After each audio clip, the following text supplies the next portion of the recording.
Well, hello, everybody. Welcome to another episode of, I don't know what this is called. This is my Mercury Lounge residency. Thank you for watching all of these. These have been super fun, and they've been a great excuse to talk to my weirdo friends. Today's weirdo friend um, is from Long Beach, California. I don't want to read his bio. That's boring. You're going to learn about it as we go.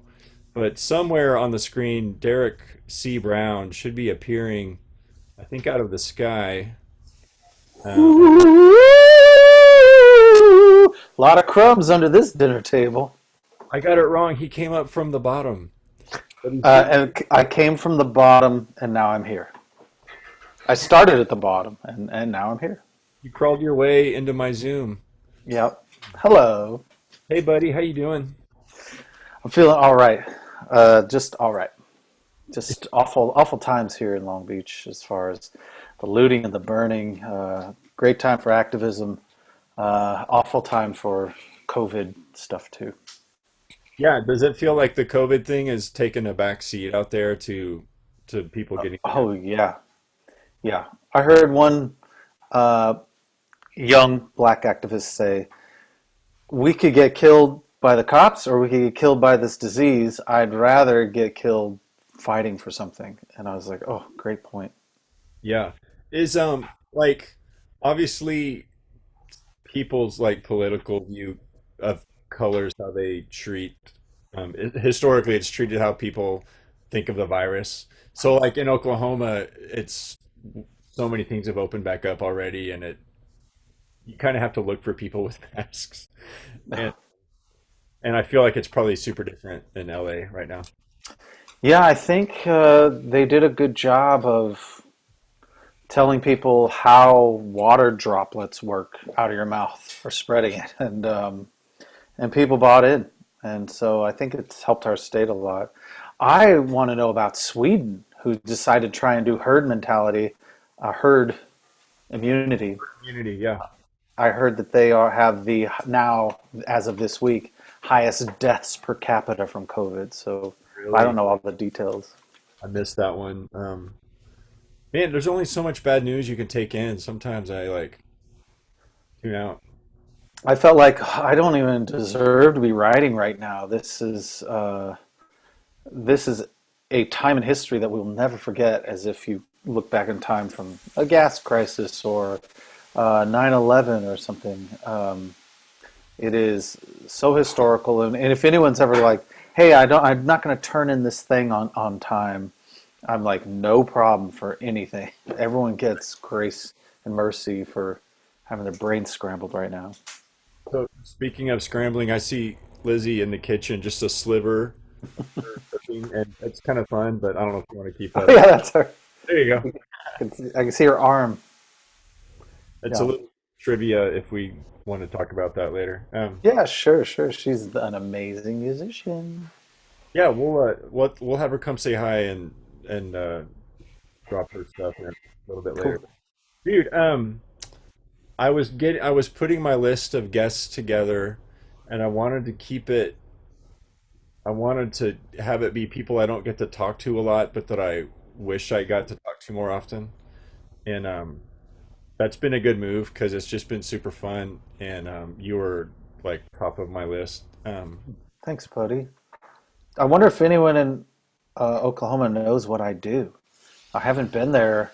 When did I come through? I When was that? remember like in 20, maybe 13 or 14, you and Amber came and you guys came and did a deal in Oklahoma City Yeah, and then also, oh my God, that was such an on a motorcycle trip. yeah, that was an epic day for her. She got some downstairs problems and could not do the show. You should call her and see if she wants to talk about it. Yeah, it's in her book, so I think it's okay to talk about. But yeah, she told me, she said, I have cramps. I don't think I can do the show. I was like, really? But yeah, she was pregnant and did not know it, and it was messing her up real good. Pregnant and on a cross country motorcycle. Yeah, yeah, just vibrating that baby around. I remember too. We went and got pizza after the show at this place called Empire Slice House in Oklahoma City, and then this epic thunderstorm happened that night on your guys' way back to the hotel. Yeah, I think I wrote a poem. There's a part in Oklahoma City about coming out of that show and some guy trying to give me dirty DVDs. What year was your wedding? That's in there That also. was before we got married in '08. And for Oh, okay. people that don't know, Derrick officiated me and Jody's wedding, and so Yeah. If you don't know, I am a writer and a musician. I write poetry books and books of fiction. I do comedy, and and I also do a little pastoring on the side. where were you ordained? Online, a Universal Life Ministries fake church. What does that cost to do? I think it was $30, and I got a little black card to prove that the seminary. Yeah, skip it. Do you have to renew that? Um, I looked at. I've done 15 weddings, dude. And I looked. Someone looked into it for me, and then it's such a bullshit thing to have a priest verify it. Um, Really, just your signature and whatever denomination you make up is all the court needs. They're never going to look at your accreditation, and you can basically just say you're a pastor. You don't even need to do the online thing anymore. You could be like Butthole Ministries, and I am a senior webmaster pastor. And then you're like, great, just sign it, and your marriage is now official. That feels encouraging. Cheap? Does it make your marriage feel cheap? Um, $30 worth? yeah, man, the way wedding budgets go. Enough of that. How did you were not like you didn't grow up an artistic like focused on art stuff. Is that kind of accurate? It's funny these conversations have been like I know this guy really well, but we've never talked about this stuff. So that's All we what, do is shoot pool and flick nachos at each other. yeah, so I want to know how you grew up and then how you got from where you grew up to like your first foray into writing or whatever it was that got you going. Yeah. I love talking to people about how they got into art because I didn't come from that world. I thought it was a cop out to be an artist. It was a way to have a lazy life when I was a teenager. And I went in the army, super patriotic to help keep America free from Saddam Hussein. Like And then when Christian what's that? What's Christian, that? Christian patriotic.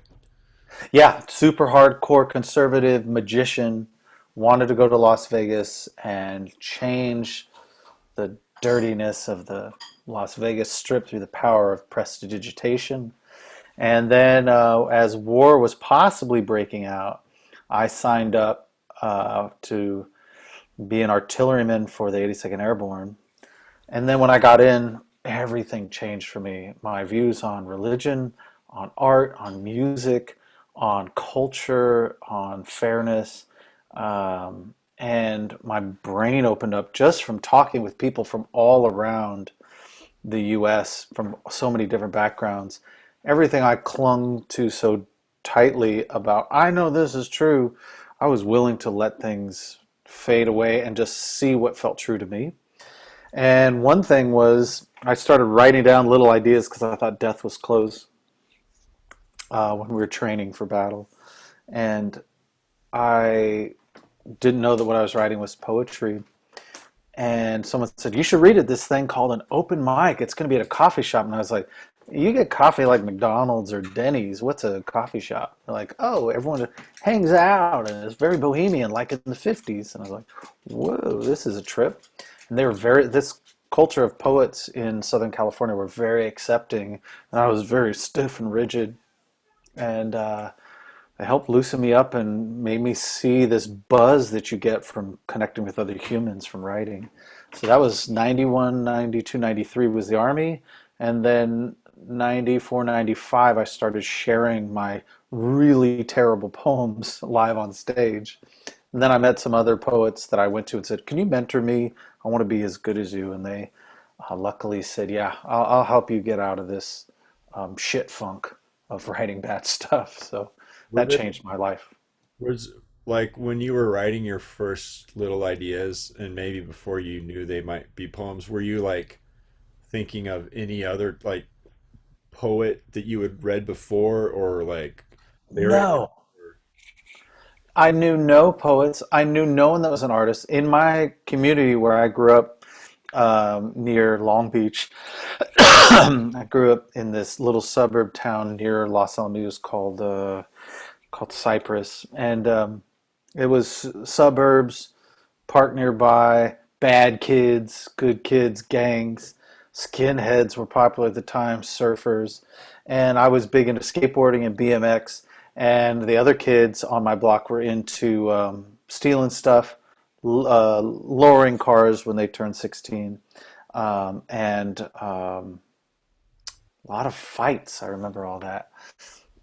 And I was kind of quiet, building my little forts in the back. And I didn't know, I was into choose your own adventure books. I didn't know any artists. We didn't listen to a lot of music in my house except for fucking Amy Grant. And when I found Living Color and Tom Petty and New Order and Joy Division and XTC, I was echoing the Bunnymen also. I loved so much still to this day. I was like, "Whoa, my brain's expanding a little," but I didn't let go of my conservative ideals and was really on a mission to tell everyone like it is. And I didn't have a very open mind. And then it all shifted when I got out of the army. Um, okay, that's crazy. So then you did like your first open mic and you found like a mentor and did you like, did your writing like start blossoming from there or was it still bumpy or?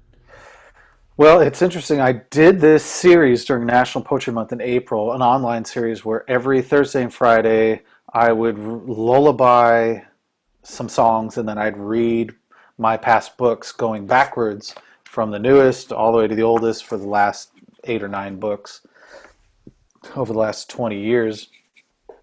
And I was pumped on the news stuff. And the further I went back, I saw all these mistakes and this sort of clunky, wonky writing, overwritten things, over explaining, moral high ground. And I was pretty bad. I was really bad. And it's, I wonder what Jeffrey McDaniel, my writing mentor, saw in me that was like, we can massage this a bit and get you better. He really taught me how to have the courage to suck and how to learn how to edit your work and how to share your work out loud to see how it sounds in the mouth. That really helps you make it effortless on the page. When you say it and it comes out, you're like, oh, I have tried to make this sound like a poem. Let me dial it back a bit. That was some invaluable lessons. Two thoughts just popped into my head. First one is I totally hear you on when you go to the slams and the people read how it's supposed to sound and it's gonna be and that kind of cadence or whatever just to me as a casual like poetry fan just strips it of like any momentum or power it might have. It's so weird and that I think watching you perform that's always been like even if your words were awful you performed them so like just differently or honestly that it worked and like oh I want to hear what this guy says because everybody else sounds like an idiot feels a little bit You know, there was a small group of us during that time where uh, in the 90s, it was a little punk to do these poetry shows because no one was making any money. You just stapled together some folded paper and you either hand wrote it or you printed it up at Kinko's and you stapled it together. The most would be $5. If you weren't in academia, no one had a book. You had to either run the university system to get a poetry book. Most publishing houses knew that it was a dying cause, a losing cause to put out a poetry book And so they do some okay ones where like they'd put out a Billy Collins book and sell 20,000 copies, but it wasn't money making things. It was just kind of for posterity's sake. And then at these poetry shows, people were screaming and saying, "Fuck the system!" and they rip off all their clothes, and it was like this performance art. And some people were saying this offensive shit, but you're like, well, you know what? This is a great place to let everything out, and then you'd all go get food afterwards. And you never held it against someone. And there was no cancel culture to say like you said something offensive. It was all like, "Hey man, that poem kind of sucks because I am this race," and it makes you sound ignorant. Like, oh, well, I just wrote it. I can edit it and change it for next week. There was always next week to try and be a better person, not now with like, "You are damned forever and you'll never grow." And it was kind of an exciting time. But this small group were like, "Hey, let's not read like everyone." Some people are reading like the beat poets of the 50s, where they're jazzing, they're trying to jazz through their work, they're breaking out this cool saxophone inside their throat, and that throat is a scrote full of throat coat. And you're like, ugh, you're not really saying anything, you're just playing around with sound. No, that doesn't give me a good gut punch. And then there were those that were doing, there was slams, there were open mics, there was theater shows, there was bar shows, and a slam was one thing, which was a goofy competition. It was meant to be a goofy competition that some people figured out how to win. You just share like a really heavy trauma of like, someone might go up and be like, "This poem's called Water Balloon Fight," and then someone comes up and says, "My my dad has throat cancer." You're like, "Oh, that dude won, no matter which one's written better." But people started to talk like this. And the slam voice started to come out like this. And it always was in charge and knew everything. And then people kind of, in my small group in Huntington Beach and Long Beach, were like, "Let's talk. And then let's playfully get big if we want, if it's humorous. But if it's heavy, let's talk like we're talking right now." And that style caught on. And then there was the Saul Williams style where it was all ethereal and fast paced. And then there was the Buddy Wakefield style, which some people tried to copy. And these styles kind of fade and come in. And it's interesting to see, but I still love the natural style. Was it your Long Beach style? Was that were you guys inspired by someone else to do that, or that was just kind of your own thing that evolved? I don't know, there's kind of a no bullshit feeling in Long Beach since Hollywood is so close and there's so much posturing in Hollywood and people come there to try and become brand new. If you went to Long Beach, you're like, "I'm going to step outside of that and I'm going to live a little bit cheaper than living in Santa Monica or Malibu, much cheaper than those places." And so then dive bars start opening up, and the dive bars like, "I don't care, do your art show here." Blues bars would let us come and do our poetry shows, and and I feel like the mood of the city kind of inhabited how we delivered the work, and a lot of writers during that time kind of blossomed and got bigger and bigger because people were like, "I hate poetry, but I don't mind the way you're doing it." That's I can stomach it a little bit better because it's not pretending to be this art thing, and it's not proud of being a poet. It was kind of like, let me just share this story with you. And then, 15 years ago, storytelling shows blew up and took over, and those things would sell out because people were like, "Yes, we want the truth. We want it to sound natural." And that was cool to hear because that was kind of our style. And we're like, "Yes, we're finally going to be accepted in more places." Dude, I love that. I love that kind of concept of your like where you are, kind of like informing your either sound or style. I was talking earlier with earlier a couple nights ago with a filmmaker friend of mine, Bradley, who made a film about R.L. R.L. Burnside, a blues musician from the in Mississippi, and they got he was on Fat Possum Records, and but his whole thing was his type of blues was different than like Delta blues, Mhm. and it was Or all Red Dirt Blues from Texas, yeah. it was all like kind of hyper specific to that place, and that theme keeps popping up as I'm talking to people, and it's just popping up again too. But in poetry, it's a cool thing to consider. I think you can make art anywhere, but you will definitely have some sort of magic sprinkle fairy dust fall on you from whatever city you're living in when you make your art. And it'll be infused in some way, whether it's tension, whether it's peacefulness, whether it's folksiness, and it will cut through if you make enough art. Okay, one thing that I was thinking about this the other day when I was thinking about how I was going to talk to you. So my wife has a sweatshirt that you sell, and it's fun. It says, "Winning is dumb." Yeah, I wish you had it right now so we could sell a few. That'd be great. Just college, university lettering. Green screen Winning is dumb, and she'll wear it because it's comfy and it's just funny. to St. Louis Cardinal games. Yeah. Heyo! Come on, man. You ain't gonna see them for a while. But the comments she gets, it just like people are just like, why are you wearing that? What do you mean by that? But I thought of it because a second ago you were talking about what's his name, Jeffrey McDaniel, McDaniel, yeah. yeah, and you were saying he gave you like the courage to just not be good, to suck. Yeah.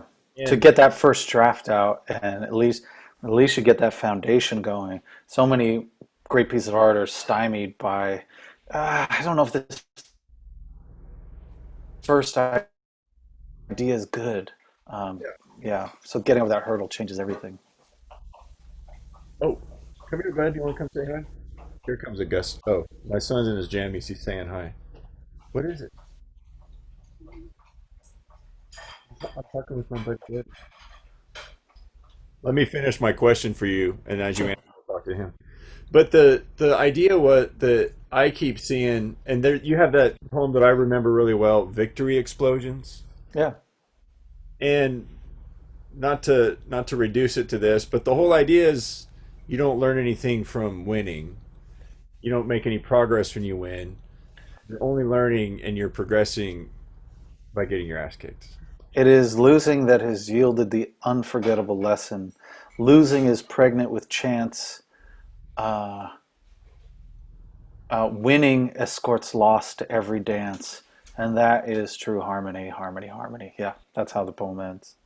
Do you feel like that shows up in your other poems too? That kind of idea of well, just that poem and then the sweatshirt and that's it. I think the idea of winning is dumb is just kind of what encompasses my career. I've got some fans. I've got the ability to tour and see fans in other cities, which is cool. But like, I've never had mass market success.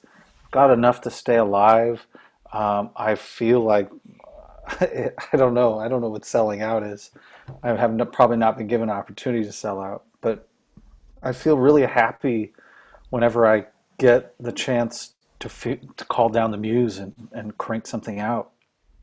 So my whole career is like winning is dumb, meaning like if all you care about is being number one, you're probably going to be crushed to just be proud to have made something. Do you I lost my train of thought.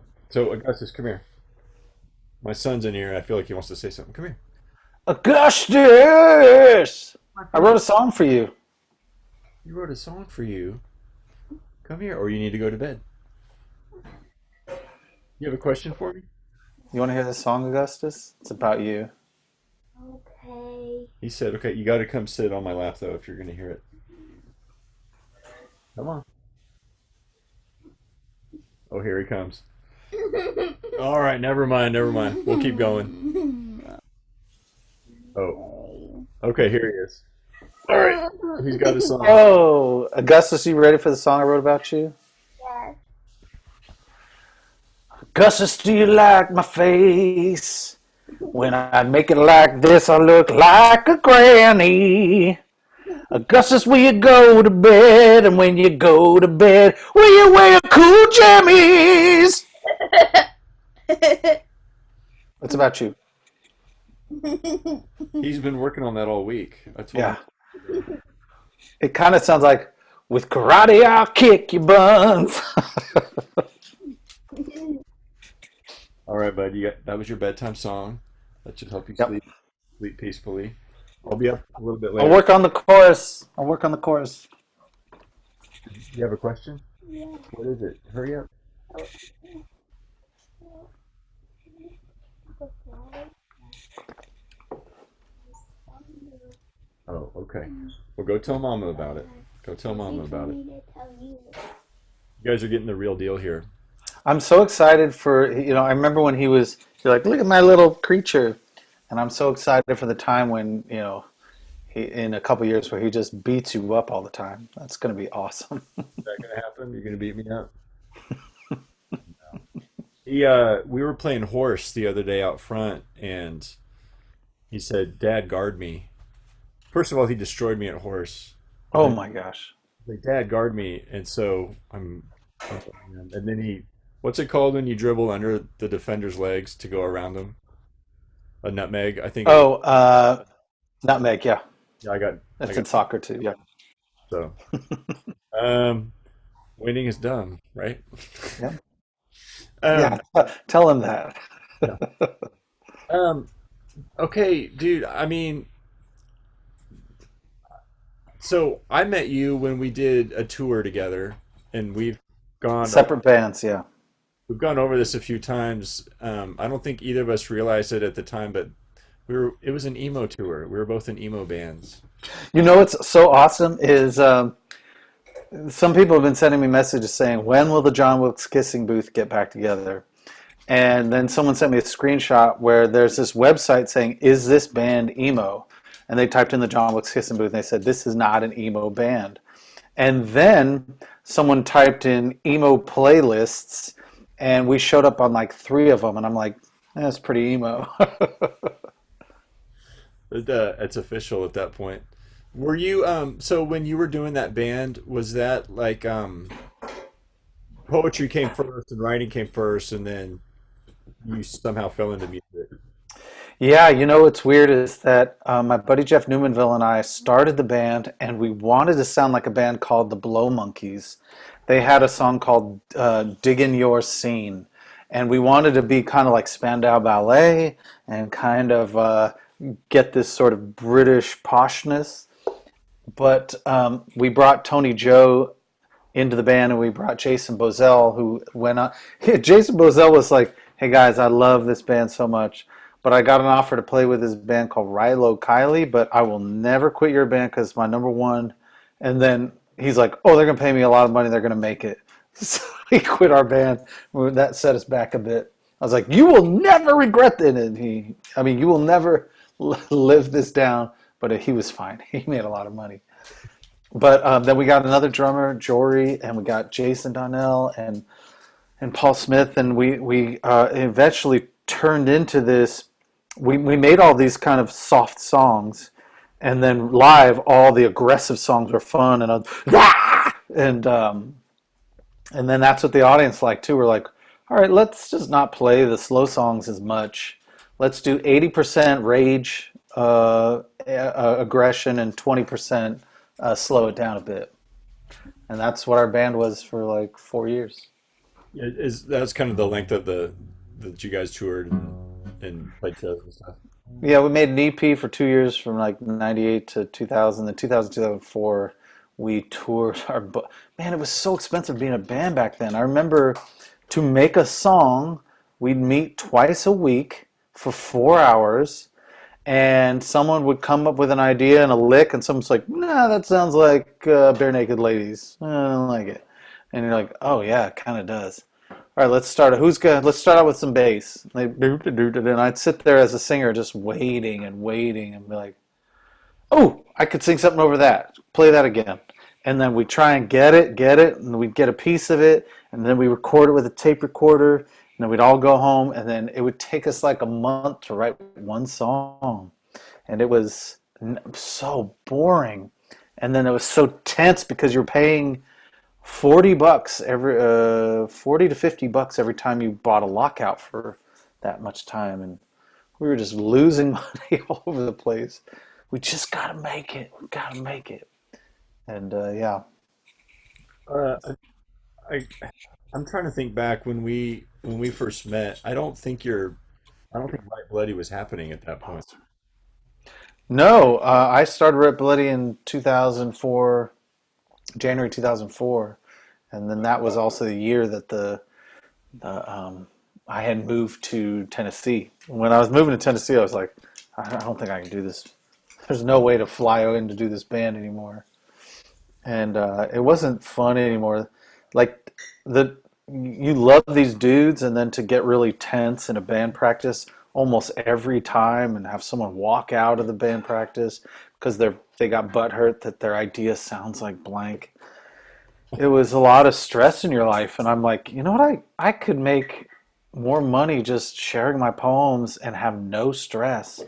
I'm just going to do that for a while. And then I got dropped from my press that I was on, and I needed books for a German tour. So I was like, I'm going to start a poetry press on my own to make my book that got canceled. I got the rights to it. And then I started putting out other people that I meet who were also traveling around on couches and stuff. And we've done 140 books to date Um, since 2004. yeah, I it seems like the hey, but hold on. It seems like the whole idea that you guys talk about with Right Bloody is you want your poets to like travel and tour and almost treat it like a band.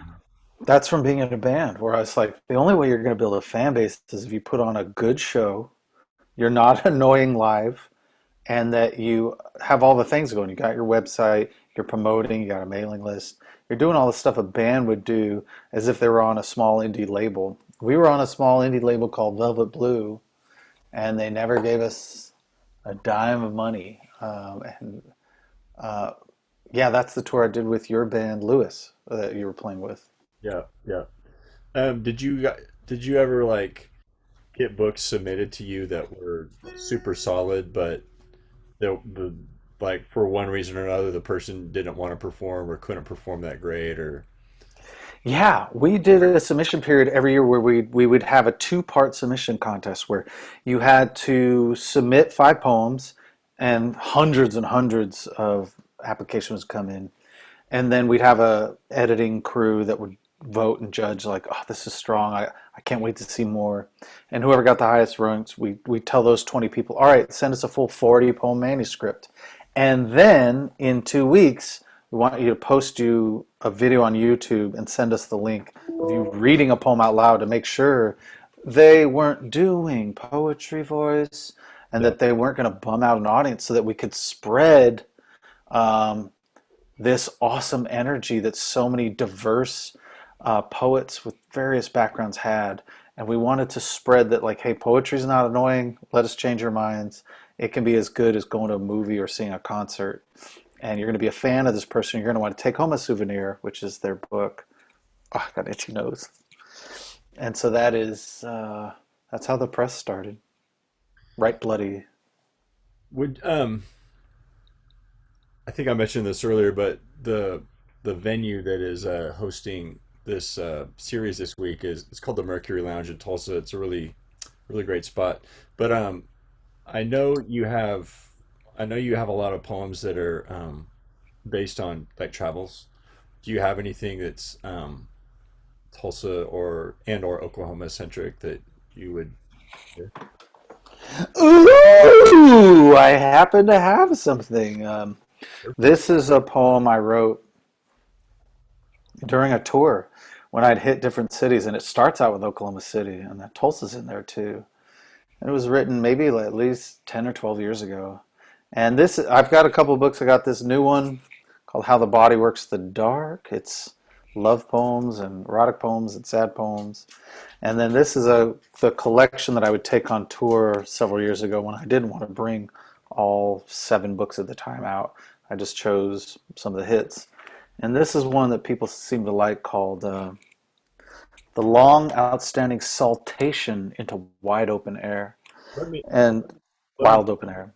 let me put you on speaker view so that it's just you. Oh, cool. Yeah. Okay. Let's check it out. Okay, dope. Well, saltation is a fancy word for to lift into the air like a dancer with grace.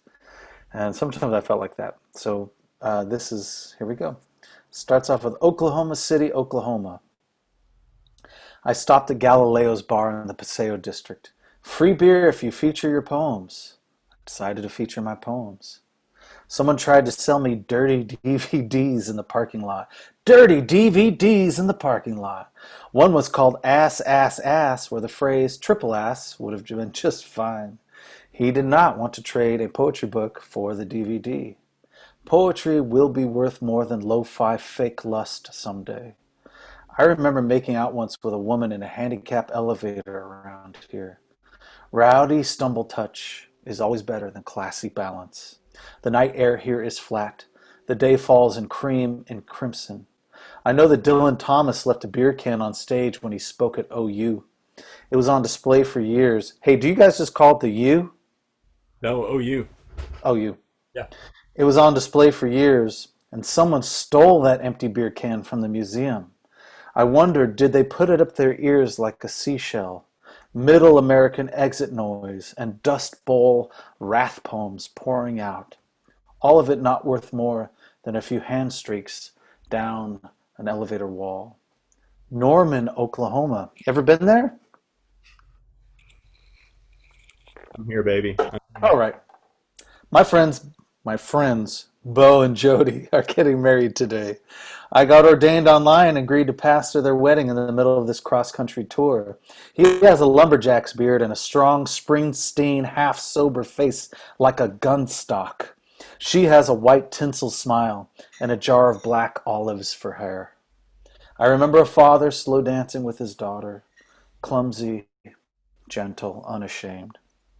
He held her like he would miss her terribly.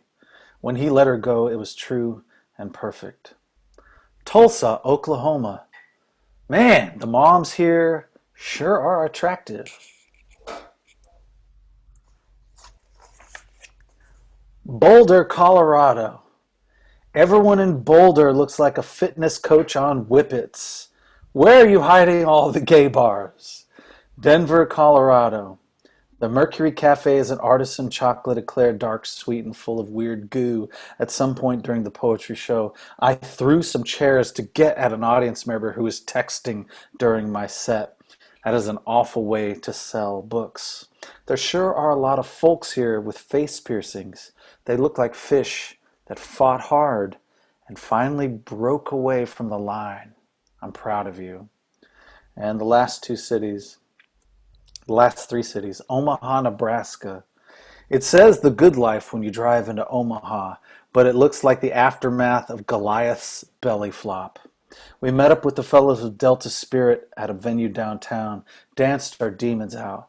You don't have to have beautiful surroundings to be surrounded by beauty. Norman, I'm liking it. I'm just kidding.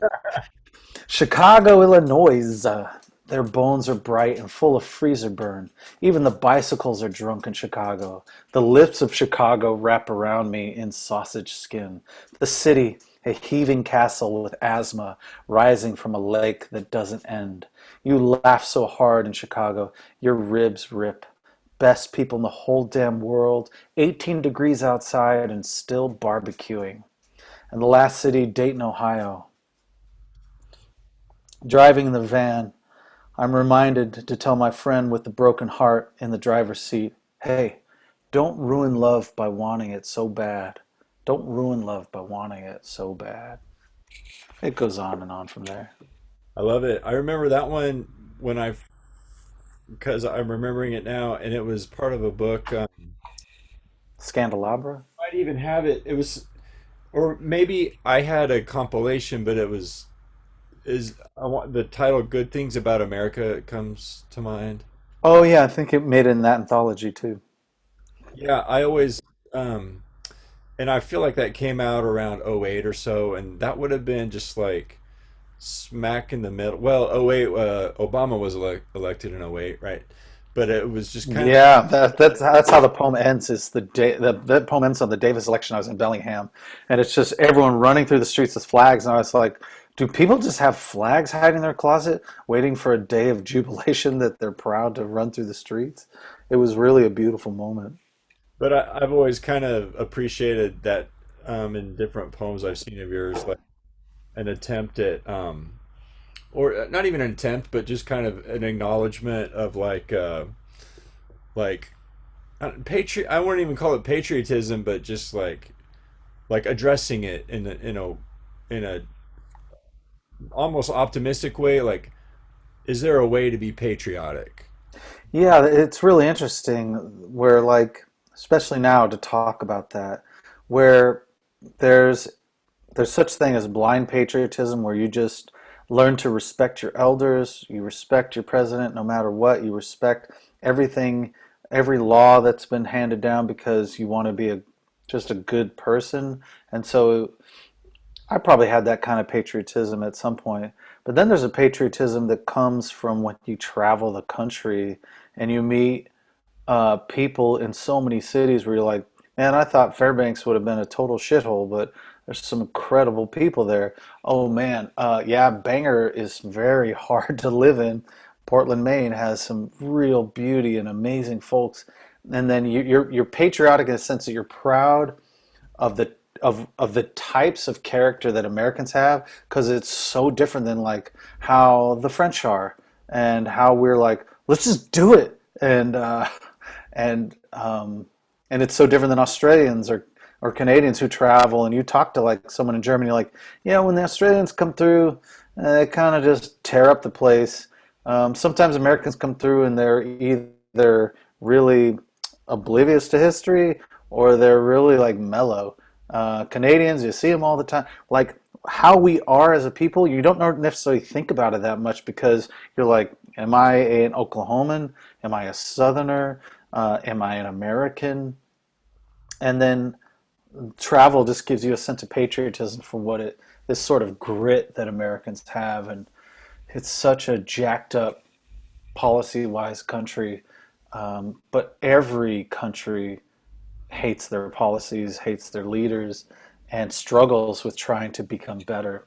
And yeah, I still have that sense of admiration for the people of this place.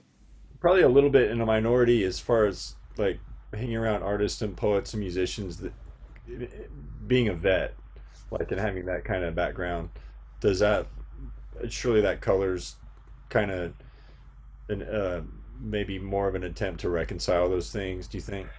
Yeah, I don't meet a lot of poets who like sports, bow hunting, hiking, and guns and motorcycles. And these things are like, I think it's infused in my work also. And it's unapologetic, and you just have to be real. Like, I think I like what I like, and I'm trying to be as good as I can be and as fair and to boost other voices as I can. But it's interesting when people are like, "You eat meat?" And I was like, "Hell yeah, I eat all that meat, and I don't feel bad at all. Nature's brutal." So, but most people are that I hang out with are pretty sensible, and the comedians I hang out with are the most sensible. Where they're like, "Oh, anyone who tries to take, as we mentioned before, the moral high ground on anything is probably dealing with some insecurity or something." How's the pandemic affect, obviously you've had to cancel live shows and stuff, but I know you've done a number of Zoom concerts and I got to be on one of them and it was really fun, and what I liked about it is it kind of redeemed the idea of a Zoom event for me. Oh, because sometimes they suck ass, right? Well, I some of them I've seen. Well, I guess I'll say Instagram streams. Even some of my favorite artists have done them, and they don't work for me. Yeah, it's almost always going like, "Hey, Mike, Stacy. Oh, there's Terrence. Terrence, how is Frankfurt?" And you're like watching them look at this thing, and it's you don't learn anything, and you feel empty afterwards. Well, I yeah, and the Zoom concert that you did felt good. I honestly part of it was the doing the gallery view and seeing everybody else watching. That that was an interesting Yeah, element. But That's the coolest little magic trick of this whole thing is that if you're in on a call, I guess we're not doing it, but and people are tuning in to see their faces. That if you say a joke or something like that, to turn on gallery view and you see this, Yeah. and then people applaud this way, and it's a way to slightly connect. Nothing. It makes you so hungry to perform live, though. I think I took it for granted because it's so magical to be in a sweaty room full of people. Lizzie, are you around? Have Lizzie, yeah, have Lizzie come say hi. This is Liz Bones McDizzy Bates, Hey, and this is my fiance, and she is in a band called Cardioid. And right when I got back at the beginning of March, it was all kicking off with the COVID stuff, and I got to see her. I went from the airport to her show. I got to see her play, and it was just just such a cool um, it was such a cool like thing to be in that room, and you're kind of exhausted, and the lights are good, and I didn't know that that would be the last concert I saw for a long ass time, and so it sticks and swirls in my brain, and I miss it so much. Someone just texted me today and was like, I just want you to know that you're the last band I saw perform. You will be the last band You I will ever be the see. last band I ever Night see. night. Sorry. Lizzie, Uh, if yeah. I'd thought for 2 seconds, I would have had you do a couple songs as well on this. We can meet a different time. Yeah, Ooh. I think we should definitely do that. Cardioid music. Cardioid, like the microphone. I think we should, kind of what we were talking about earlier, we should do something like that. I think it'd be pretty easy to put together some songs, like do the night report stuff. Oh, absolutely. Yeah. Oh, where we cut it Yeah, yeah, beforehand. yeah, We could trade files and it'd be super fun. yeah. Beau and I are in a haunted baseball band called Night Reports, and I can't wait to do it live someday. Oh yeah, Did you did you know that Richard Swift was on Velvet Blue as well? I thought he was on Secretly Canadian. They put out one of his records because someone Oh, just reached out to me and said you should be on that label. Velvet Blue? Yes. Oh, no. I know. I just heard you say that and I was like, No. that's weird. I No. I should say I have a friend. His name is Doug Burr. He lives in Denton, Texas. Really awesome singer-songwriter, I like that town. and Right. Blue puts out his records. 1:59 p.m. I They know put out one of his records? they've put out a number of his records. I know. I remember Derek. You telling me you had some pretty bummer experiences with them. I think Oh, like, Velvet Blue, yeah. Yeah, we had this deal, just to be clear, if you're a musician out there, watch out for this deal where it was like, hey, we're going to order a 1,000 CDs, and once we sell 500, we'll make our money back. Then all the sales after that, we'll just split 50-50. Cool, it was a cool deal, and Right Bloody even does that sort of deal. But if you don't set up in the contract how the monitoring of the sales go, if you're like, hey, we have at least 1,000 new fans that clearly have the record. Uh, how do we monitor our sales? Like, you didn't sell anything I'm again gonna this month. take a guess that they were just starting when you got Hell on. no, they were big on Starflyer Oh, 59 okay, never mind. and Yeah, because I saw uh, them on there. the Anyway, Pukes. I don't know any of the bands. yeah, My record, my solo record with them was mixed poorly, and luckily you did a solo record? an insider told me why it was so crappy, and I got the real scoop, and I'll never work with them again. well, I don't know them personally, but I guess people Do you change. want to just do an hour of horror stories from people with labels so people can get something to take away from this? Yeah, I think people would just. I mean, if there's not enough reasons to stop doing music already, we could really just. Yeah, nail it in. What are the top 10 ways to dump a lot of money? Is it gambling? Is it a band? Yeah, absolutely. That's the top one for sure. Um, Do you want to do an eight-piece band like the Polyphonic Spree or do the White Stripes and get rich? so good. Um, you had a book that you were about to, or did you just release a book that you Yeah. you probably had a lot of dates lined up for, and you had to re redo it. Yeah. It's true. Yeah, and yeah, this book came out. Uh, well, we were going to launch it April 1st, and which is a funny date for a book launch to me. And then we moved it to June 15th, and it doesn't matter. There's an issue going on in the book publishing world where there's this company called Baker and Taylor that refuses to do its royalty payouts to it's like imagine Universal doesn't want to pay all the indie record labels from all the sales that happen in record stores or some distributor.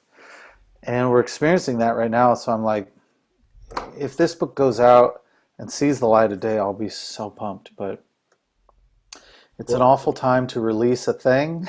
And I'm just going to do it so I can move on to the next thing. And I'm proud of it. But it's just, you have to deal with the times. would you read us a couple of them where and take us home? Yeah. I'll read you two poems. I'm going to switch back to speaker view so we can see your nostrils.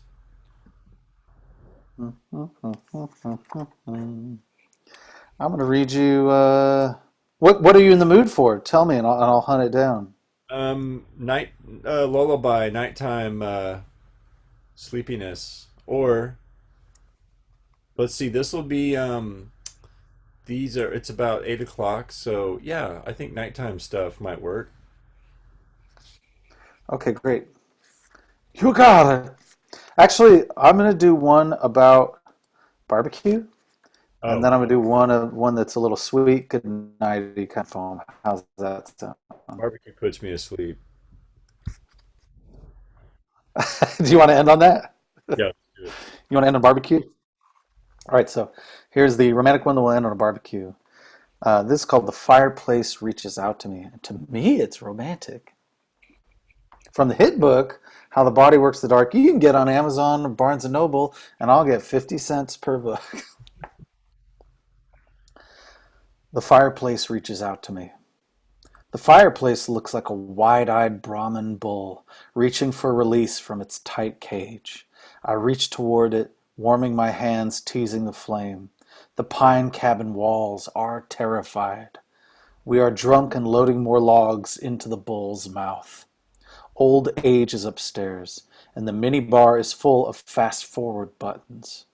A bobcat knocks on the door, politely asks for my trash. I give him my dream journal. He is so grateful. A wall of books sits victorious and arrogant. If I could just get to a place where I am left in a dusty cabin for decor. She is passed out under an unspooky moon. I love her. She sleeps like an underpaid trucker. I love her. The clumsy pine cones plunk down on the tin roof. She, still fast asleep. I love her. The fire lurches toward her hair. It's fine. I love her. She's snoring and the trees are scared someone is sawing. I love her. The ashes of the fireplace ticker tape across the planks. I motorcade wave. I love her. The clouds of night keep blowing out the sky candles, relighting as they pass. I love her.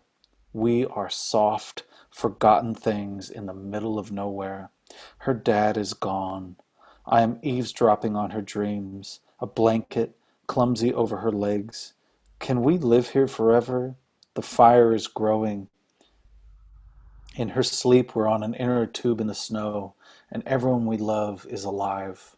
Her legs twitch. A beast in the fireplace learns to relax. She runs in the dream into a pageant of snowflakes. Long white runways await. She smiles into the couch, eyes closed, head warm. I won. We are made less terrible by each other. It's a little poem for Liz Bones. Very And nice. um, No, I didn't. what's that? That What's that? that wasn't the barbecue one, right? No, no, we're ending on barbecue.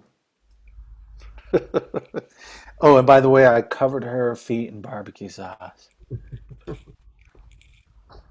Hey, what's your favorite kind of barbecue sauce, Bo? We have one here called Head Country that is probably the one. They do mustard, vinegar, dry rub. What's their jam? It's kind of it no, it's not the mustard vinegar one. That's actually probably my favorite. It's more of just like your kind of classic ketchup-y Worcestershire. It's kind of sweet. Um, Have I you had Franklin's espresso sauce when you lived in Austin? I had Franklin barbecue, but not espresso sauce. God, man. Can you order it? Can you get it online? I don't know, but man, I want it so bad. It's the best barbecue sauce I've ever had. I know what to get you for your birthday. It's next week. Too late. Here is the last poem. This is called Extra Napkins. It was just a dead thing I wasn't expecting. It was a dead thing presented to me. I ate it. The haw of muscle minced through teeth, the butter-peppered heave of tendons splintering delicate. Now my ribs possibly also delicious. Hurt from the table of friends laughing over my crying. Laughing at how I fight tears like a tired actor or an embarrassed father. This is true. This little crying barbecue incident happened at a place called Brewer's Table in Austin. I should send them this poem. A cook glances into the dining room from behind the flames, proud of those she loved, thanked, and dispatched. A white apron gleaming in torn flesh, grease of beasts wiped across the hips, and a soak of fluorescent light.